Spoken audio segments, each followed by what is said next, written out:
여러분 반갑습니다. 반가우세요.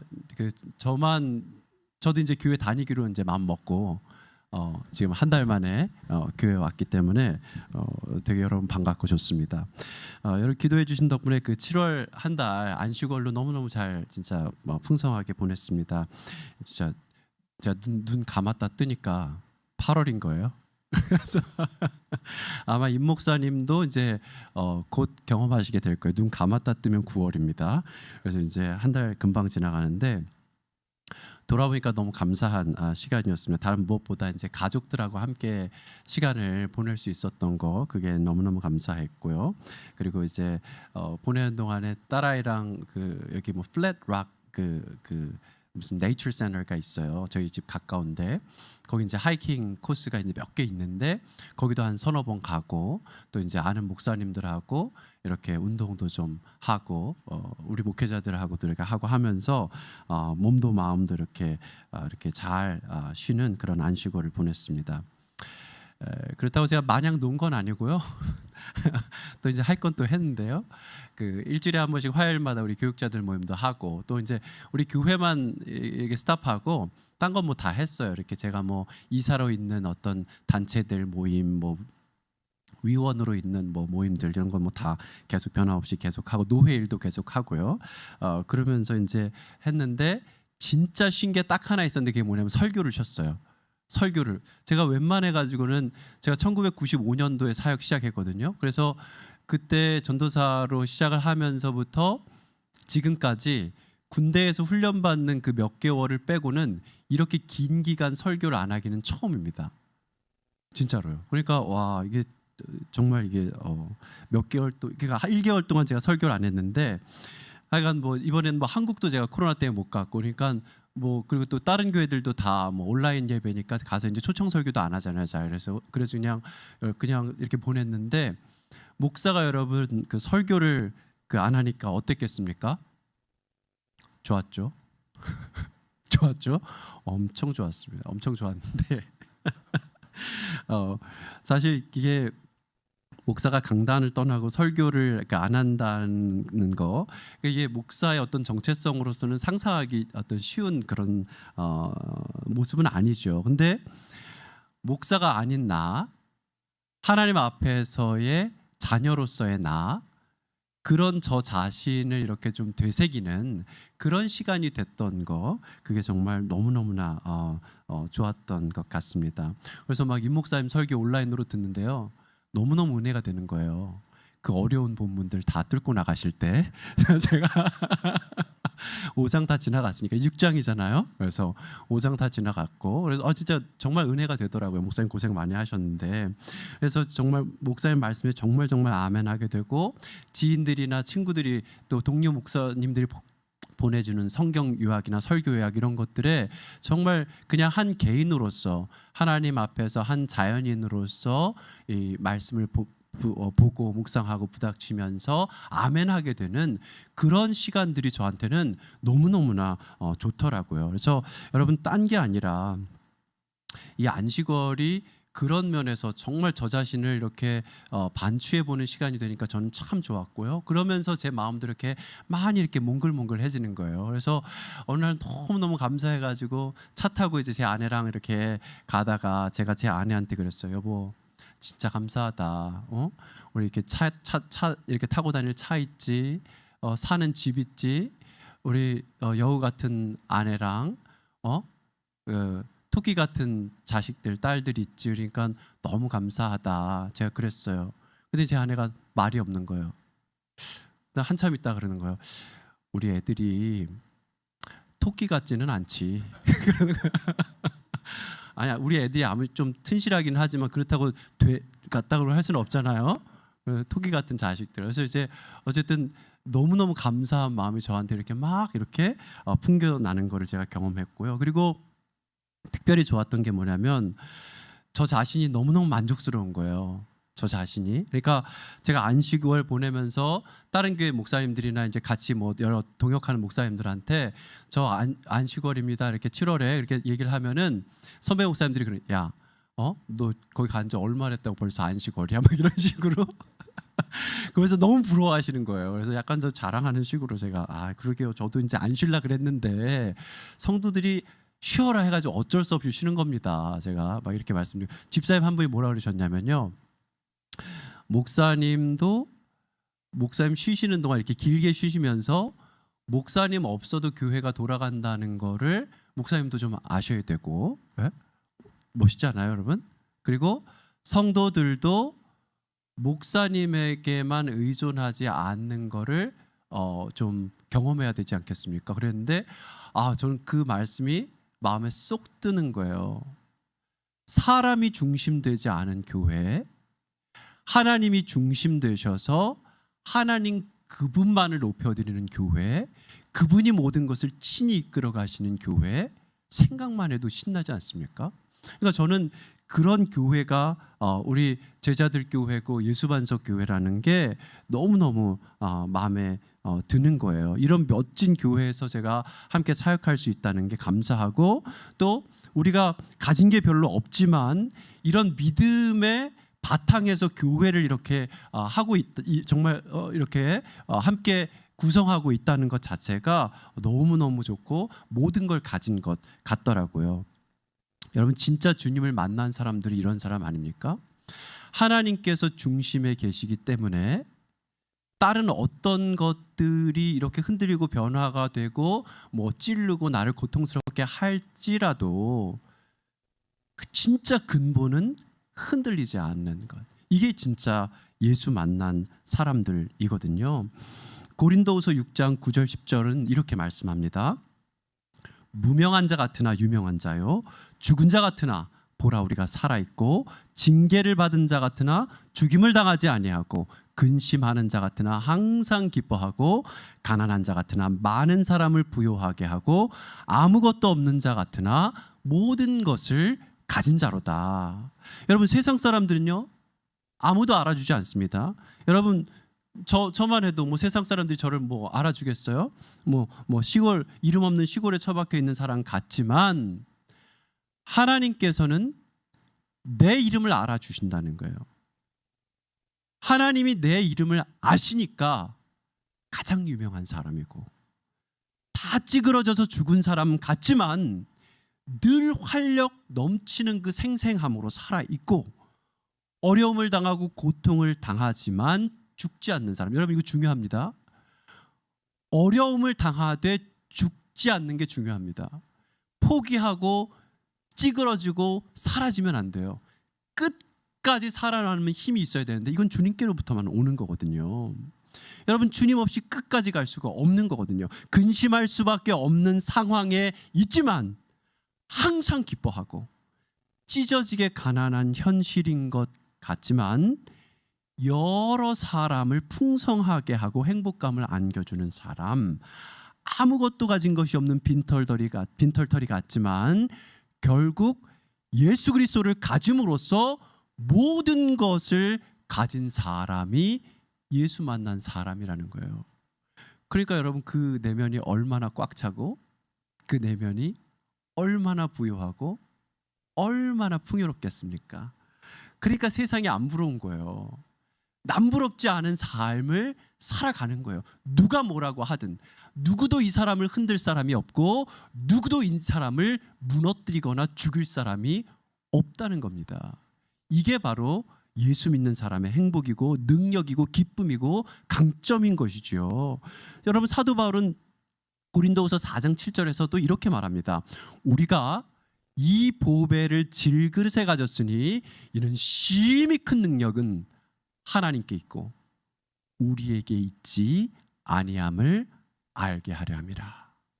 하나님께 큰 능력이 있으니까 그분을 이 질그릇 같은 우리 안에 모시고 사는 우리야말로 진정 능력 있는 사람이라는 선언인 것이죠.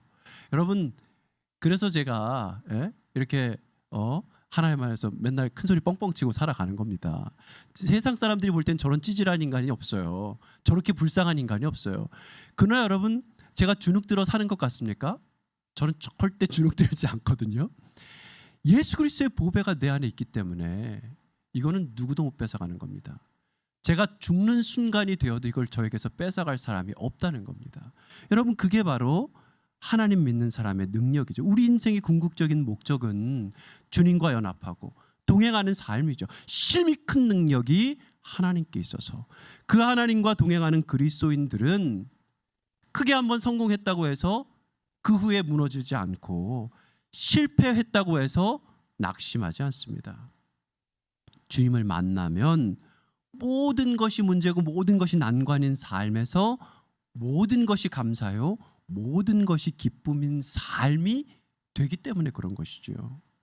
여러분, 근데 사람들이 언제 무너집니까?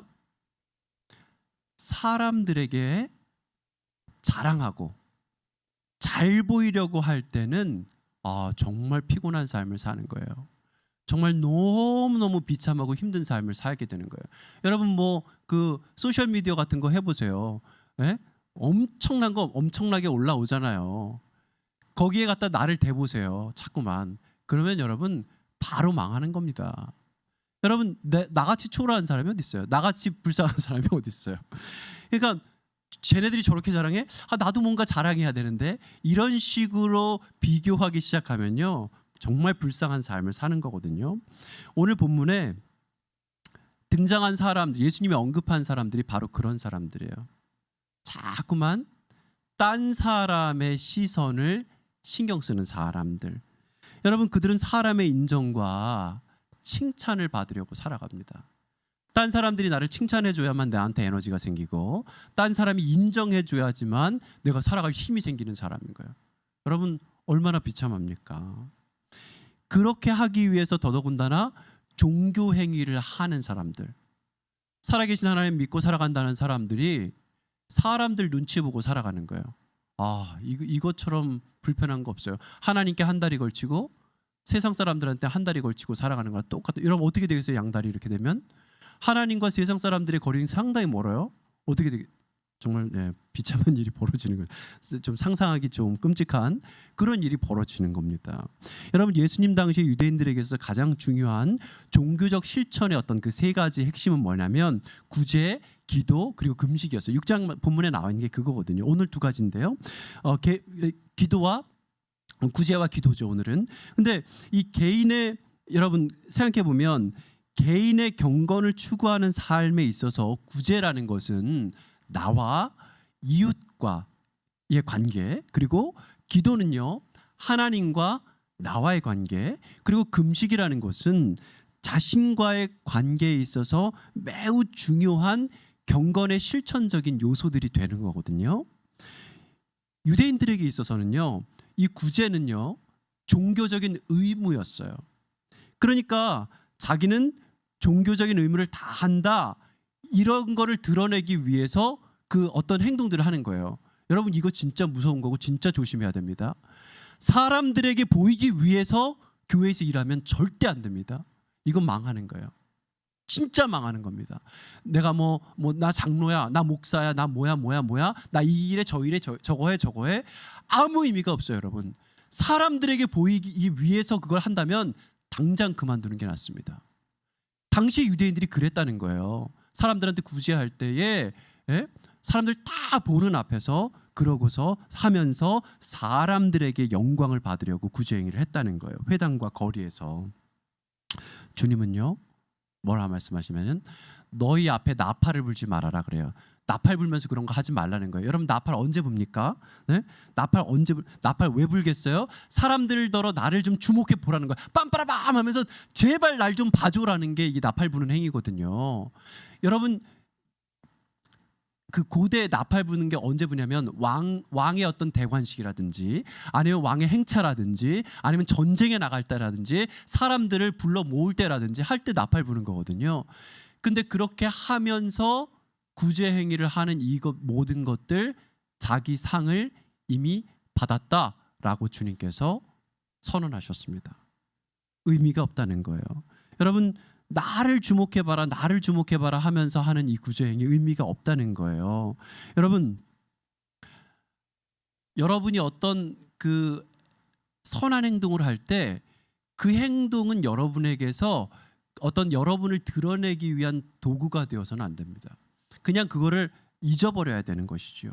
유대인들은 그랬다는 거예요. 자꾸 자랑하려고 이거 하고 드러내려고 하고 나 이만큼 경건한 사람이야 이거 뽐내려고 그거를 했다는 거예요. 그러니까 이 사람들은요 남들의 시선에 갇혀서 살아간 사람들이었다는 거죠. 여러분 이것처럼 비참한 삶이 없습니다. 그러면은 남들이 뭐 이렇게 해라 하면 이렇게 하고 또 저렇게 해라 하면 또 저렇게 하겠어요? 사분오열 되는 겁니다. 갈갈이 찢겨지는 삶을 사는 거예요. 하나님 앞에서 정돈된 나의 삶을 살아가는 주체적인 인간, 독립된 인간, 코람데오 하는 그런 삶을 살지 못하는 사람이 된다는 겁니다. 그럼 여러분 질문이 나오죠. 아니 그럼 목사님 공적인 구제를 그럼 하면 안 되는 겁니다. 우리 토요일 날마다 거리에 나가가지고 사람들한테 나팔 불면서 음식 나눠주는데 이거 그러면 막 조용히 가가지고 음식 놓고 막 도망가고 막 그래야 되는 겁니까? 아니면 사람들이 와서 가져가도록 우리는 뭐 다 피해 있어야 되는 겁니까? 그런 건 아니죠. 어떤 걸 하든지 간에 이 본래의 말씀은 그거예요. 어떤 걸 하든지 간에 그 동기가 내 행위를 드러내려는 데 있어서는 안 된다는 겁니다. 우리가 나가서 뭘 할 때 그렇게 하지는 않잖아요. 여러분 코로나 사태가 되게 심각할 때 제가 연락을 받았어요. 한국에서 그 장신대 총장이신 임성빈 총장님이 이제 카톡으로 이제 메시지를 주셨는데 미국 사회 한인들 되게 너무 어려우니까 한인 사회를 이 뜻있는 그 어떤 교회들을 몇몇이 좀 돕고 싶은데 어떻게 하면 제대로 도울 수 있을지 이제 어떤 그 의견을 좀 물어오시는 거예요.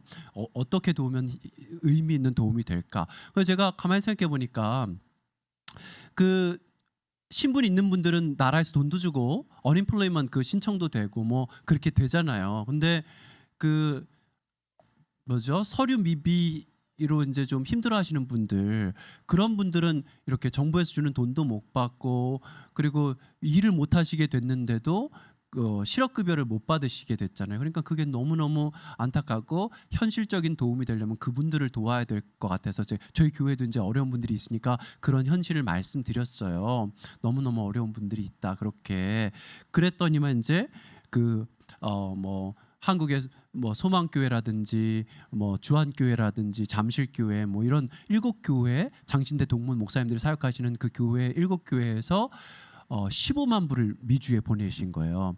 5만 불은 LA 영락교회를 통해서 이렇게 서부에 그다음에 동부에는 그 뉴저지와 뉴욕에 10만 불을 5만 불씩 이렇게 보내신 거예요. 초대교회 이제 어쨌든 돈을 받아야 되니까 초대교회 계좌로 이렇게 해가지고 이제 돈을 받게 됐어요. 그래서 이제 박형호 목사님도 좀 우리 교회도 좀 더 하겠다 해가지고 2만 불을 더 하셔가지고 6만 불씩 뉴욕 뉴저지에 한인회에 이제 전달을 했거든요. 그러면서 그 언론에도 이제 이렇게 막 보도를 하고 그랬어요. 제가 언론 담당이었거든요. 그럼 저는 지옥 가나요? 자기 상을 이미 받은 건가요? 그러면 여러분 다 딴 교회 가셔야 돼요.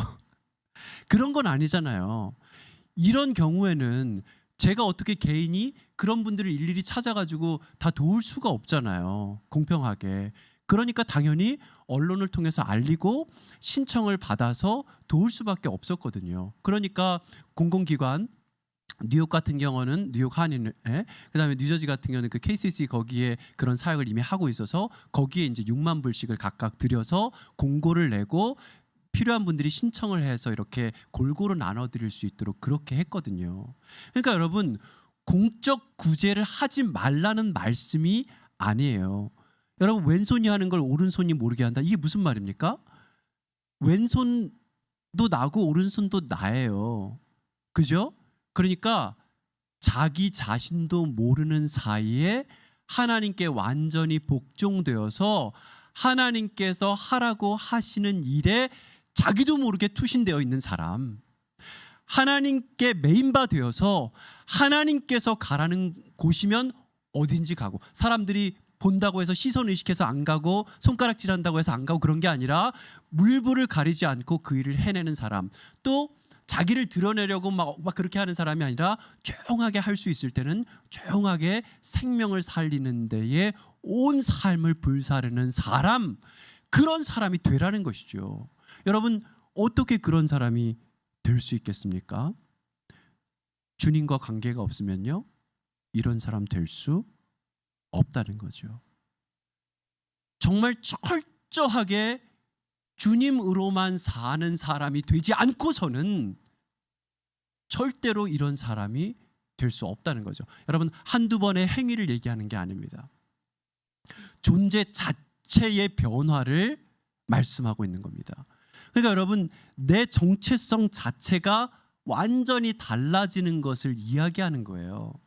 주님과 내가 은밀한 관계를 가지고 그런 존재적인 변화를 겪은 사람, 그런 사람이라야 나도 모르게 정말 괜찮은 사람이 된다는 거예요. 그렇지 않고서는 여러분, 칭찬에 의존하는 사람이라고 생각해 보세요. 칭찬해 줄 때는 일을 열심히 할 수 있어요. 그런데 칭찬이 끊어지고 비난이 쇄도할 때면 자기 자신을 스스로 망가뜨리는 사람이 될 수밖에 없는 거잖아요. 그죠? 돈이 있을 때는 남들에게 베풀고 돈이 없을 때는 못 베푸는 사람, 남들을 돕지 않는 사람이 된다? 여러분, 그것도 나약한, 자기 자신이 나약한 존재라는 것을 증명하는 것에 다름이 아니거든요. 기회와 상관없이, 상황과 상관없이, 주변의 어떤 요건과 상관없이 언제든지 하나님으로 충만해서 하나님께서 주시는 능력을 가지고 그 능력으로 세상을 돌보고 사람을 살리는 존재, 나 자신도 모르게 그런 근사한 사람이 되는 그들이 바로 그리스도인이라는 겁니다. 그러니까 질적으로 다른 거고 정말 멋진 사람들이 되는 것이지요. 여러분, 철저하게 주님께 종속된 사람만 이런 길을 걸어갈 수 있는 겁니다. 기도도 마찬가지예요. 여러분, 기도해 보셨죠? 뭐 안 해봐서 모른다 이런 말씀 하지 마세요. 기도 다 해봤잖아요. 해보면 어때요? 네? 오래 못 가죠. 그죠 여러분? 그러니까 여러분, 참 이게 기도, 여러분, 하나님과 관계없이 살아가면서 자기 자신이 크리스찬이라고 착각하는 수많은 사람들이 이 세상에 있거든요. 여러분, 진짜 그리스도인이 된다는 건 뭐냐? 기도의 기쁨을 아는 겁니다. 이 기쁨을 모르고서 그리스도인이 될 수는 없어요. 절대로 불가능해요. 기도의 기쁨, 그 내밀한 기쁨을 알지 못하고서 내가 하나님과 관계가 있을 리가 없어요. 여러분 생각해 보세요. 연인이랑 연애할 때 이 사람이랑 있는 게 너무너무 짜증나고 1분만 지나도 스마트폰을 열어서 계속 딴짓을 해야 되는 사람이 이 사람이랑 연인이라고 할 수 있을까요? 네? 있어요? 그 현대사회 그런 건가요? 네? 이상한 거잖아요. 그런 인간 사귀면 큰일 나는 거잖아요. 사실 정도 안 가죠. 사귀고 싶겠어요? 나랑 만났는데 계속 다른 여자랑 통화하고 있으면 여러분, 그 사람 여러분 좋아요? 그럴 수가 없는 거잖아요. 하나님과 나와 1대1의 관계가, 은밀한 관계가, 내밀한 기쁨이 둘만 있을 때 막 샘솟아야지 그게 진짜 관계 아니겠어요? 여러분, 막 기도할 때 이렇게 막 10분도 못 가가지고 막 할 말 다, 하나님 저는 할 말 다 끝났는데 하나님 할 말 있으세요? 없으시면 저 갈게요. 이런 사람들 저는 많이 봤어요. 여러분, 하나님과 은밀한 기쁨의 관계가 없으면요, 신앙생활 진짜 헛하는 겁니다. 아무리 많은 일을 교회에서 한다고 한들, 아무리 중요한 요직에 앉았다고 한들 다 쓸데없습니다. 여러분, 은밀한 중에 상 주시는 그 아버지랑 나랑 관계가 있어야 돼요. 그분이 진짜 나를 알아주시는 것에 내가 너무너무 기쁘고, 그분이 나를 인정해 주시는 그 힘 때문에 내가 아무것도 없어도 힘차게 살아갈 수 있어야 해요. 이런 사람은 상황과 상관없습니다. 일 한번 성공했다, 실패했다, 이것과 관계없습니다. 주변 사람이 나를 죽인다고 해도 그때도 넘어설 수 있습니다. 가장 어려운 시련이 내게 닥쳤다고 생각되는 그 순간에도 주님께 기도하면서 헤쳐나갈 수 있습니다. 이게 신앙의 힘인 것이지요. 그러니까 이런 사람들을 미쳤다고 하는 거예요. 세상 사람들은. 생각해 보세요. 아무도 없는데 골방에서 혼자 그렇게 기도하는 거 아니에요? 하나님 사랑합니다. 이렇게. 이상하지 않아요? 민혁아 사랑해? 이거는 덜 이상하지만 민혁이도 없는데 여러분 다 갔는데 민혁아 사랑해. 정말 사랑해. 미친 거죠. 세상 사람들이 우리를 볼 때 그렇다는 거예요, 여러분. 그러나 그 은밀한 기쁨을 여러분이 누리고 있어야 한다는 겁니다. 1시간, 2시간 기도해도 시간 가는 줄 모르고 그 주님과의 기도하는 그 시간이 너무너무 좋아서 주님 여기가 좋습니다 하는 소리가 절로 터져 나오는 사람, 이런 사람이라야 하나님께 상 받은 사람이고 이런 사람이라야 세상을 이길 능력을 가진 사람이라는 거예요. 그러니까 아버지 사랑 때문에 내가 완전히 녹아가지고 내가 너무 좋은데 어떡하냐는 거예요. 남들이 시키든 안 시키든 뭐라 하든 말든 하나님께서 명하신 일을 내가 하고 싶고 하나님의 눈길이 가는 곳에 내 눈길이 가고 내 발걸음이 저절로 움직이는데 그걸 어쩌겠냐는 거예요. 이런 사람이 되어야 한다는 것이죠.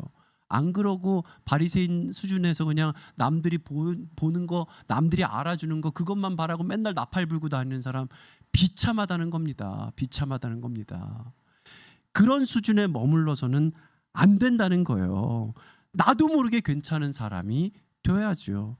여러분, 저는 참 큰 복을 받았다고 제가 생각하는 게요, 제가 하도 모자라니까 제 주변에 너무 좋은 사람들을 많이 붙여주셔가지고 우리 임 목사님도 보세요. 제가 하도 찌질하니까 맨날 이것저것 챙겨주시고 돌봐주시고 교회도 같이 하자고 이렇게 또 해주시잖아요. 얼마나 감사한지. 진짜 제 주변에 저를 돕는 분들이 너무너무 많고 훌륭하고 괜찮은 분들이 엄청 많아요. 제가 늘 하는 말이, 저는 돈은 없어도 친구는 많다고 제가 늘 얘기하잖아요. 여러분, 정말 제가 아무리 생각해봐도 이렇게 훌륭한 분들이 있나 싶은 분들이 제 주변에 있어요. 이번에 코로나 사태로 어려움을 겪으면서 참 어렵겠다, 저분 진짜 너무나 이번에 어렵겠다 싶으신 분들인데, 놀라운 건 뭐냐면 자신의 형편을 잊고 남들을 돕는 거를 제가 본다는 거예요. 자기 사업이 진짜 위기에 처했는데 그런 상황에서도 교회를 돌보고 또 그런 상황에서도 남들한테 손을 뻗는 거를 제가 보고서, 야, 저렇게 멋진 분들이 있나. 자기 수입이 줄었는데도 아끼고 모으고 모아가지고 더 어려운 분들 이렇게 챙겨주고, 그런 분들을 보면서 야, 하나님 나라가 이미 여기 임한 게 아닌가, 하나님 나라가 이미 여기에 있는 게 아닌가, 그런 생각을 저는 하게 됐습니다. 여러분, 어제 우리 하이킹 갔잖아요. 좋았죠? 저는 우리 동네에서 그렇게 가까운데 그렇게 멋진 데가 있는 줄 처음 알았어요. 자기네들끼리 갔던 사람들 회개하세요. 아니, 그렇게 멋진 데가 있었어요. 근데 그 파킹락 거기 출발 장소에 우리 앉아 있을 때 독수리 나는 거 여러분 보셨어요? 우리 막내가 막 하면서 막 새를 보고 멍멍이라고 자꾸 그래가지고 제가 엄청 웃었는데, 독수리들이 엄청 멋있게 날잖아요. 그래서 야, 진짜 그 큰 날개로 활공하는 걸 보니까 너무 그 난다는 것 자체가 진짜 너무너무 멋지고 신기한 거예요. 생각해보세요, 여러분. 텅 빈 하늘에 뭐가 있어서 그렇게 날개를 걸치고 멋지게 날 수 있나? 네? 그렇게 저는 생각을 해봤거든요. 텅 빈 것 같은 하늘, 그렇게 우리가 휘저으면은 아무것도 없는 것 같은 이 하늘, 연약해서 비어있는 것 같은 허공에서 두 날개로 양력을 만들어내는 그 독수리들을 보세요. 여러분 직접 봤잖아요. 그 멋진 독수리들.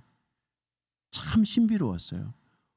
오직 여호와를 앙망하는 자는 새 힘을 얻으리니 독수리가 날개치며 올라간 같을 것이요 다른 박질하여도 곤비치 아니하겠고 걸어가도 피곤치 아니하리로다. 아무것도 없는 것 같지만 하나님께서 주신 능력으로 하늘을 힘차게 나는 독수리처럼 하나님과의 친밀한 관계를 통해서 나 자신도 모르게 괜찮은 사람이 되어가는 사람, 그가 바로 그리스도인입니다. 내 삶에 자꾸만 다른 사람들의 시선이 얽혀 있어서 자꾸만 다른 사람들의 시선을 의식하면서 거기에 매여서 거기에 좌우되는 삶을 살고 있다면 여러분, 골방으로 나아가세요. 골방에 가서 그 시선이 의식되지 않을 때까지 기도하십시오. 하나님으로 충만해져서 사람들이 어떠하든지 뭐라 하든지 상황이 어떠하든지 하나님 보시는 걸 보고 하나님 가라시는 대로 가서 하나님께서 하라시는 거를 하는 거예요. 본질적으로 하나님께 헌신되어 있는 사람이라야 진짜 근사한 사람, 진짜 멋진 사람이 될 수 있다는 겁니다. 무엇부터 시작하면 좋을까요, 여러분? 여러분, 어려운 것부터 하면 안 됩니다. 수영해 보신 분들은 알겠지만요, 그냥 물에 나를 맡겨야지만 물에 뜨고 멋지게 수영할 수 있습니다. 아유, 수영 선수 앞에서 제가 이런 말 하면 안 되는데, 진짜 물에 나를 맡기지 않고 수영할 수 있는 사람 아무도 없어요. 그러니까 여러분, 말씀에 나를 한번 맡겨 보십시오. 지금까지 우리가 실패했을 수 있어요. 괜찮아요? 괜찮아요? 지금 이 순간 다시 결단하고 말씀에 한번 나를 맡겨보는 겁니다. 너무 어려운 거 생각하지 마세요. 간단한 한 문장으로 한번 시작해 보세요. 나는 이번 주 아침 몇 시에 혹은 저녁 몇 시에, 이 구체적인 문장이 중요해요, 여러분. 10분 동안 하나님과 교제하겠습니다. 요거면 충분합니다. 이거를 여러분 꾸준히 하다 보면요, 여러분도 모르는 사이에 너무너무 근사한 사람이 되어 있을 거예요. 여러분도 모르는 사이에 너무너무 괜찮은 사람이 되어 있을 거예요. 여러분, 하나님께서 그런 부르심으로 여러분을 다 부르셨거든요. 여러분을 그렇게 사용하기를 원하시거든요. 여러분은 충분히 강하고 충분히 능력이 있어요. 왜냐하면 가장 큰 능력이 내게 있는 게 아니라 하나님께 있기 때문입니다. 이 능력으로 나도 모르게 괜찮은 여러분 모두가 되시기를 주님의 이름으로 축복합니다.